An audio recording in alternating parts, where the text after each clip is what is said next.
सभी लोगों को प्रणाम। पहला जय श्री राम। मैं आज आगे की कथा आप लोगों के सामने कहूँगी, जिसमें अब मेघनाथ तो मर गया और जो मेघनाथ का हाथ है वो सुलोचना के पास पहुंच गया है। तब उसकी दास दासियों ने रक्त चुआती हुई भुजा को देखा और बोली, आश्चर्य मैं इस समय हुआ है जिससे अखंड का खंड हुआ दिखता है। सब सखियों के मुख से वचन सुनकर सुलोचना सिंहासन छोड़कर उठ बैठी। प्रेम के कारण उसकी धुकधुकी धड़कने लगी और अशुभ दाहिनी भुजा फड़कने लगी। रावण और राम जी में घोर युद्ध हो रहा है। मेरे वीर शिरोमणि स्वामी जी भी उसी में हैं। यद्यपि समस्त सुर असुर उनसे नहीं लड़ सकते, तो भी विधाता की गति जानी नहीं जाती। इतना कहकर आप स्वयं भी चली गई और पति की भुजा देखकर करोड़ों विलाप करने लगी। कंकर और मणियों से जड़ित महावृक्ष के समान यह दूसरे की भुजा नहीं है, परंतु देखकर भी उसके मन में विश्वास नहीं होता, क्योंकि वह उसके प्रभाव को जानती थी।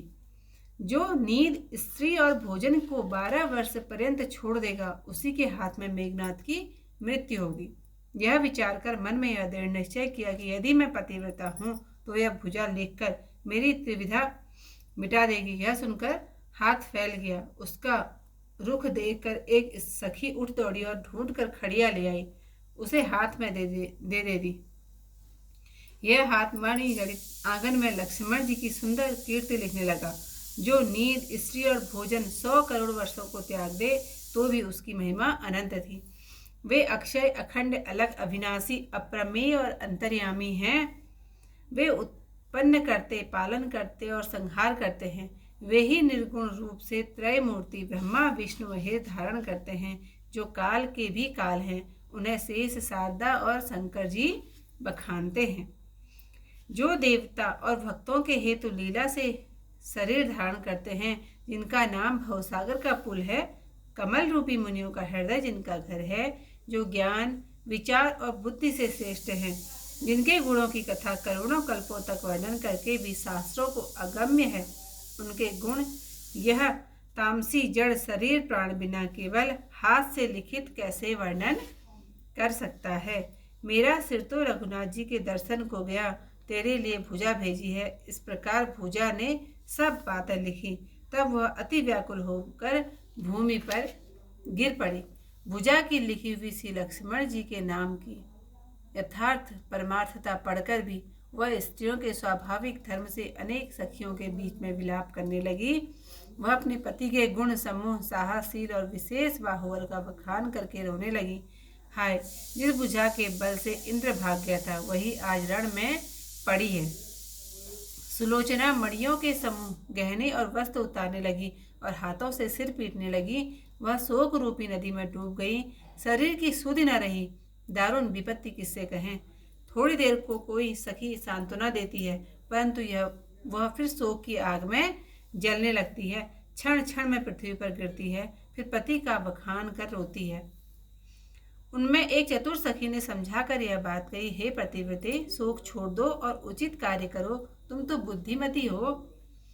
वह सुनकर नाग सुता बोली, हे अच्छी माता, तुम सत्य कहती हो। विधाता ने मुझे यह दुख दिया है, अन्यथा मेरा घर सब सुखों और वस्तुओं से भरपूर है। इतना कहकर वह भवन में आई। मणि व धन के ढेर देखे। वह वैभव देखकर मन नहीं लुभाया और उसका चतुर मन पति के चरणों में ही लगा रहा।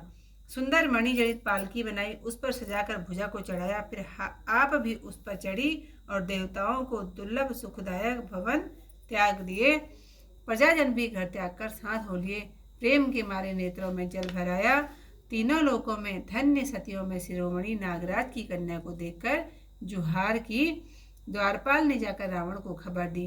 तब रावण की आज्ञा हुई कि शीघ्र बुला लाओ। सुलोचना वहां आकर दुख भरे वचन बोली। आज की जो कथा यहीं पर समाप्त होती है।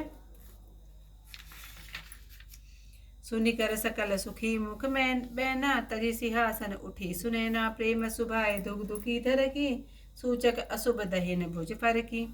होत महारण रावण रामहि, भुजी तुरीण मोर पियतामहि।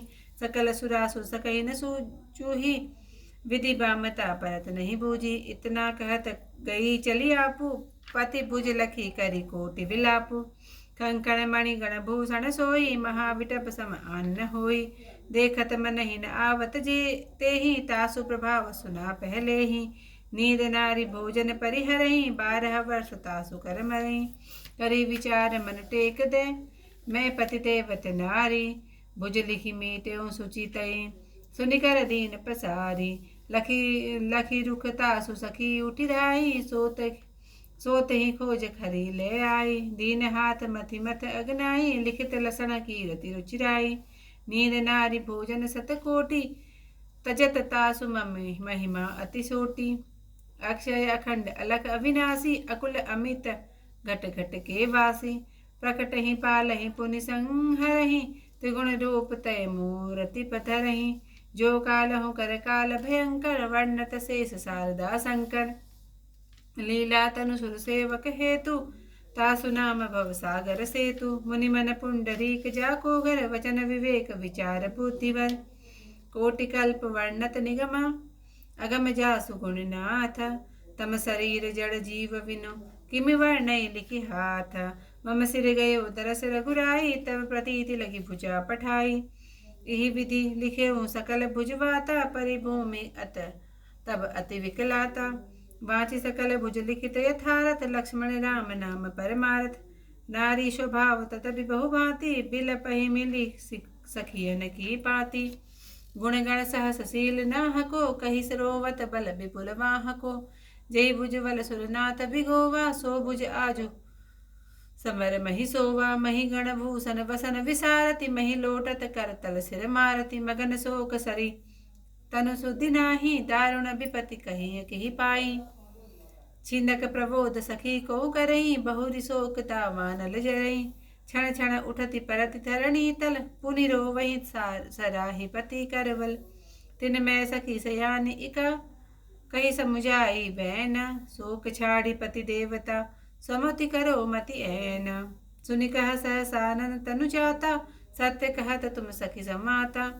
विधि निर्मित मोह कह दुख लाहू, सुख भरिपूर भवन सब काहू। इतना कह मंदिर मह आई, देखत मणिगण धन बहुत आई। देखत विभवन मन अनुमान अनुरागा, पति पद प्रेम निपुण मन पागा। मणिमय शिविकार चेउ सुहाई, भुज चढ़ाई पहिराई बनाई। आप निचरत भई मुनि आई, सुर दुर्लभ सुख सदन विहाई।